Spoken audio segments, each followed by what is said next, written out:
This mastery session is all about how to pick your social network. And there's a lot of fascinating research coming out right now.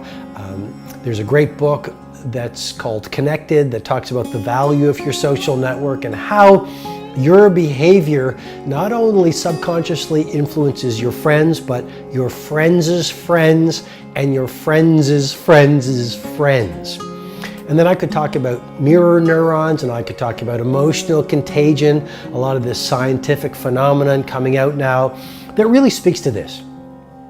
The people you surround yourself with dramatically influence your beliefs, because their thinking are like mind viruses and beliefs are contagious.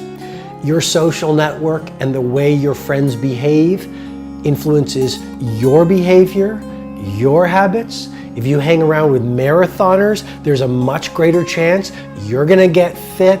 There's the Framingham study that said if you are associated or your orbit has obese people in it, well then you have a 57% chance of becoming obese yourself. And I'm not being disrespectful in any way, I'm just reporting the results of that study to make the point that you do in many ways become the people you associate with.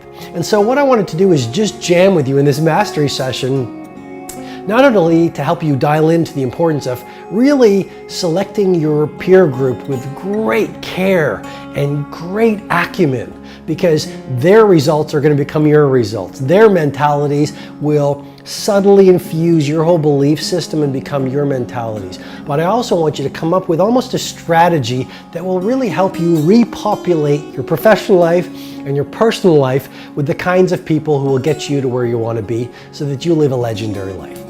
Starting point, you just want to become aware. I mean, here's the question I want you to think about as soon as this mastery session is over. Which people in my life are de-energizing me, and which people in my life are fueling my rise to mastery? Which people in my life are toxic? Which people in my life are positive? So the first point is really deleting the energy vampires from your life.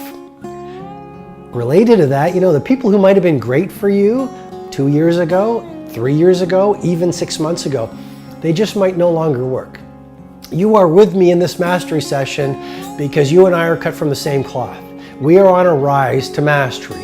We are aiming for iconic. We want to do world-class work. We want to live great lifestyles. And we want to serve humanity by the value and the examples that we live. Well, very few people, relatively speaking, on the planet think like that.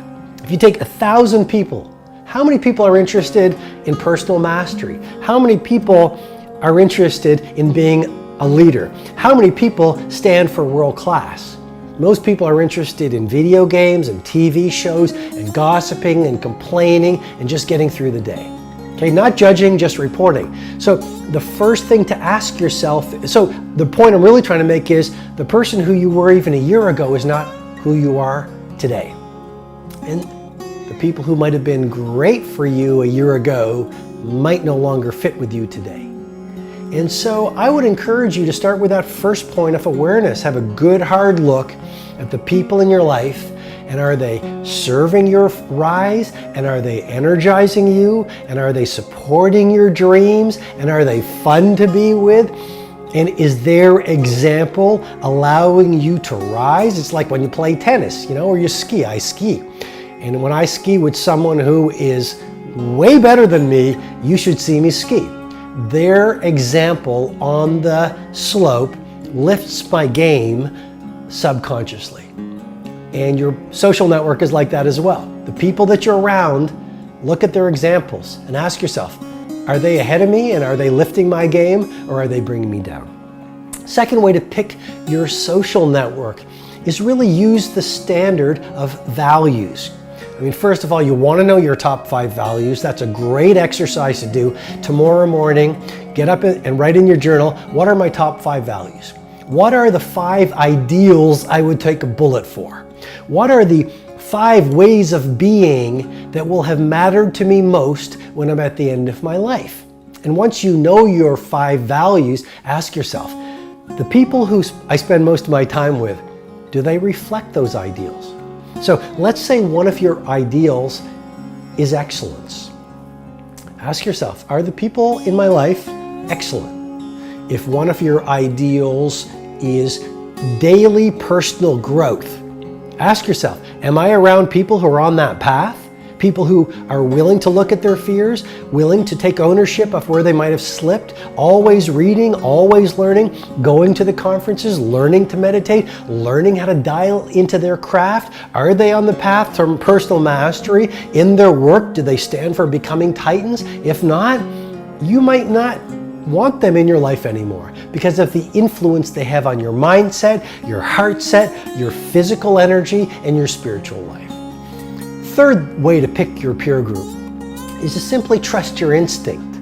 The way you vibe with someone when you first meet them is pretty much how the relationship plays out.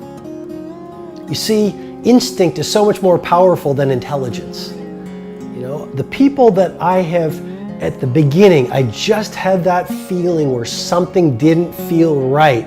That relationship, professionally, personally, it didn't work out. And I guess what I'm suggesting to you is trust your gut, trust your instinct, trust your interior wisdom. It knows more than that chattering and reasoning mind. And so let's say it's a business deal. If something just doesn't feel right to you, then have the wisdom and the discipline to say, look, I could make a lot of money and it could be really successful, but I just don't want to play with this partner because something doesn't feel right. And in your personal life, let's say it's a new friend, let's say it's a new intimate relationship. Trust your instinct, because when you listen to your instincts, things generally go well. Personally, in my life, things have worked out the best, whether it's in relationships or whether it's in business or projects, when I trusted my instinct. Even starting off with my first book, I used to be a litigation lawyer, and I got this instinctual inclination to start writing these books and start giving these presentations on leadership and personal mastery. And you know, it was like an impossible dream to a lot of people around me back then. I mean, they laughed at me and they put me down and they questioned what I was doing. They said, Robin, you know, you're going to be a world-class litigator, and there's a great chance you're going to be a judge, and you're so successful, and you've got a master's in law, and you've got everything that it takes. And look right now, you're doing so well. Why would you give that all up to be an author where no one even knows you? That's when I trusted my instinct. And it made no rational sense. And yet, because I trusted that inclination, and then I cultivated it and pursued it and followed it, you know, one of the greatest fulfillments of my life, which is to be of service to you and to travel the world, giving leadership presentations and running events like Personal Mastery Academy and the Titan Summit every year, and doing the videos that I do on the social media platforms that gives me so much fulfillment and allows me to be an instrument of service to so many people in about 100 nations. It was just because I did something that made no sense, but I trusted my instinct. Okay, and then the final thing I would say to you when it comes to picking your peer group or installing your social network is speak your truth even when your voice shakes. You know, this is all about being real in a world that teaches us put on a happy face, put on a smiley face, and tell people what they want to hear. You know, I don't think most people are dishonest. I think most people are awesome. I love humanity. Most people are really kind. Most people are really loving if you give them a chance. Most people, they're honest people. You see, people do get scared, and people sort of run out these childhood patterns that they've picked up, and they don't even know any better. And the reality is most people, unless you've done a lot of interior work on themselves, they've got these emotional and behavioral blind spots. They don't know they're being dishonest. They don't know they're being disingenuous. They don't know they're not being authentic. I mean, you won't know that you're not being authentic until you actually do the massive interior work required to be authentic, and then you go, wow, I used to be pretty fake before. What's my point? My point is, be real. do the interior work, get to know yourself, read the books, write in the journals, work with the healers, do the reflection time required, do the affirmations and the prayer and the meditation, all of those tools to do interior work to rebuild yourself so that you're real. And then what starts to happen is this. Two things. Number one, you have the confidence and the courage to have real conversations with the people in your social network. And when you start being real, here's what happens. You actually have the true power. This is true power, where you can say, I love you, but I can no longer be with you. You're a great friend. Maybe you're a great husband, you're a great wife, but we no longer fit. And it doesn't make you wrong, but I can no longer be here. That's true power. Or you simply say, this is what I need. I'm not getting it in this social relationship, work relationship, intimate relationship, but you speak your truth even when your voice shakes. And then when you do this interior work so that you birth your natural authenticity out in the world, here's another thing. Automatically, the people who no longer fit with you just somehow walk away, or you walk away from them. But here's the beautiful thing. New friends, new business associates, new human beings at your new level of insight, wisdom, mastery, energy, compassion, excellence, adventure, festivity, bravery, humanity. They just start showing up. And that's when you start to assemble a whole new social network that reflects the leadership and mastery level that you're now at. So choose and populate your social network well, because your friends' mindsets and mentalities will become yours through attitudinal contagion. And the way your friends and social network feel, if they're confident and brave, well then you'll feel confident and brave. And if they're weak and timid, you'll start to feel that way through the scientific phenomenon of emotional contagion. If your friends are dishonest, there's a great chance you will start cutting corners in terms of your ethics. If your peer group is weak and average and full of victimhood, there's a great chance that you will take the gorgeous potential you were born with or have right now and disassemble it and become average just like them. Choose your network well, because that's what your life is going to look like. I love you a lot. I believe in you. You believe in you. I hope you enjoyed this mastery session. Own your game. I'm going to talk to you really soon.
Thanks so much.